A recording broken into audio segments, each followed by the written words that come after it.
Hi, this is Paul Hart from thesaxophonist.org, and I'm here with a play-tested review of the Retro Revival UK Special tenor saxophone mouthpiece.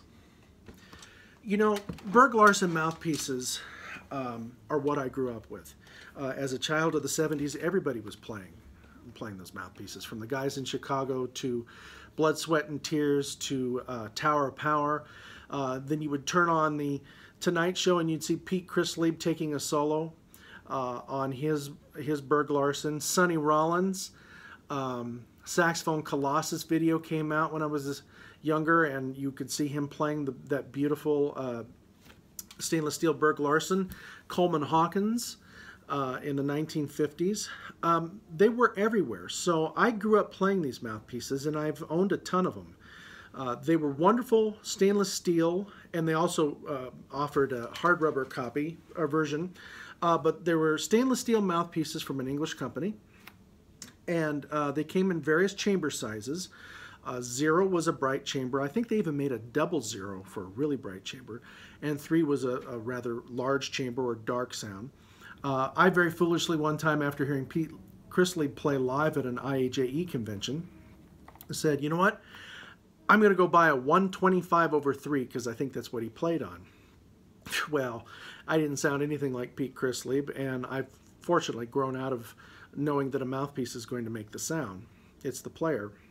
But I had 95/0s, I had 105/2s, I had everything. I had straight bills, I had slant bills or duck bills, I had straight baffles, I had the bullet chamber, you name it, I had just about everything.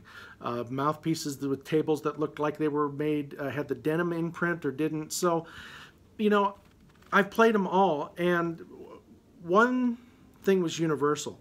They were fat, projecting mouthpieces. They had wonderful sounds to them, but they had their limitations. So, for example, I like the bullet chamber, but I didn't like it in the straight bill. It was just a very high-profile mouthpiece and very narrow, and it just didn't feel good. And the other problem I always faced with Berg Larsens were I got a great sound, but I couldn't always get the response or the feedback from the reed. So if I was producing a good sound down low, I might have to use a thinner reed, which then got really squirrely in the upper register. And what I was producing didn't correlate to a particular feeling. So it was just too unwieldy for me. Retro Revival has taken has made a copy of a classic 1950s Berg Larsen. Now, unlike Bergs that came in various chamber settings, they only offer, they being Retro Revival, only offers this in a 2-chamber. And I think that's fine, because it's dark enough to give the body and the fullness that you want without going too crazy. You know, one of the guys said if we have enough interest in these mouthpieces, we might consider doing something in a 0 or 1. But, you know, this is really kind of a niche mouthpiece. If you're looking for a powerful, muscular sports car of a sound, I mean, just pure horsepower, this is a great mouthpiece. Let me play a little bit for you to show you.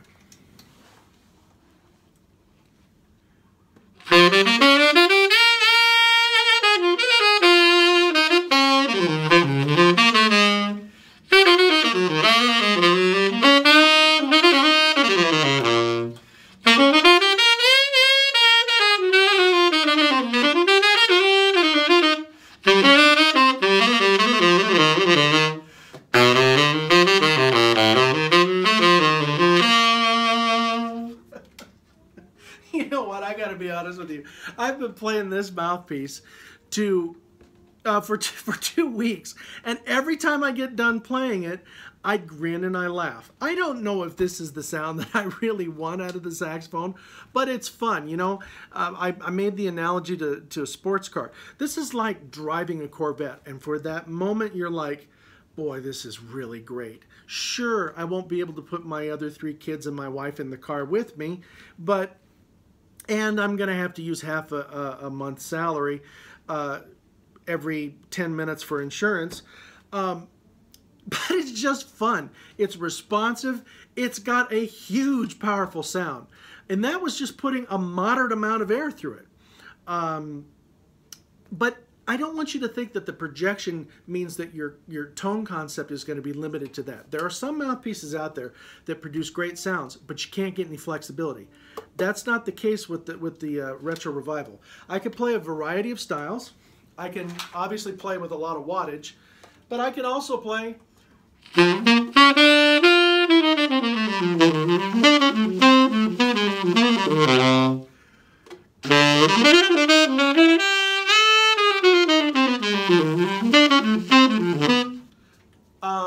trying to produce a stand-get sound might be stretching a little bit, but it is possible.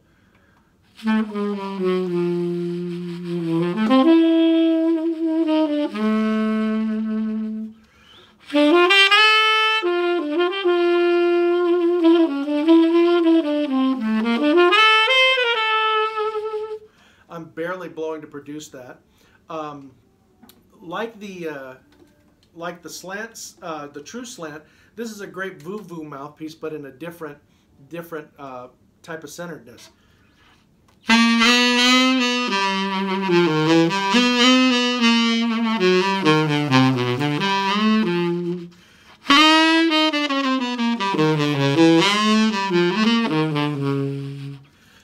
It produces outstanding subtone.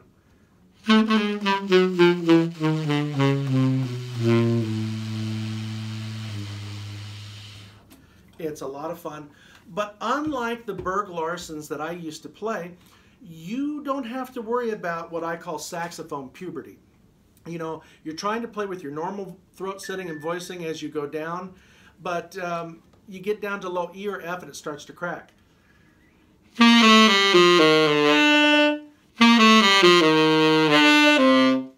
Now I have to make myself do that on this mouthpiece. It's very easy.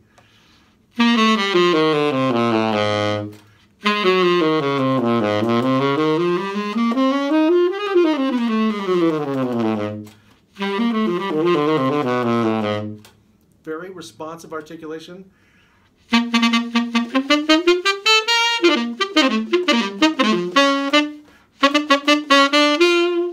It's intense.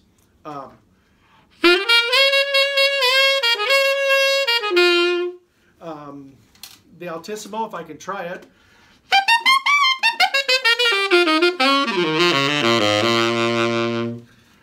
I don't play rock and roll tenor, but if I got called on,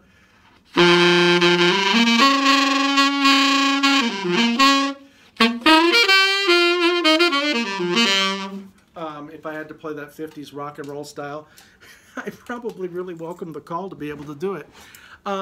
This is a great mouthpiece.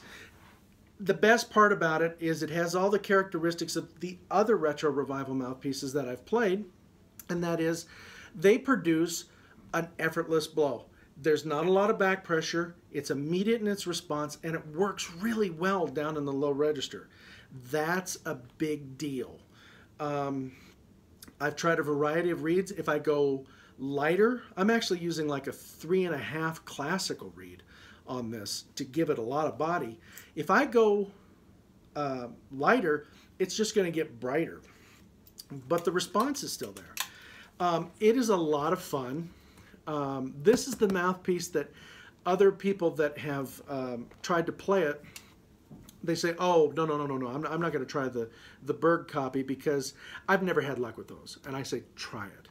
And their response is the same response I have. They just start laughing because, first of all, they're taken back by how easy it is to play.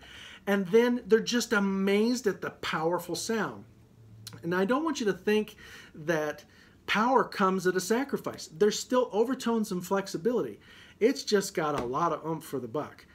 So if this is the type of mouthpiece that you're looking for, if you play in horn sections, if you play in a blues band, if you do, you know, a lot of more aggressive type saxophone playing, this is definitely a mouthpiece you should try out. And dare I say, you might see wait a minute.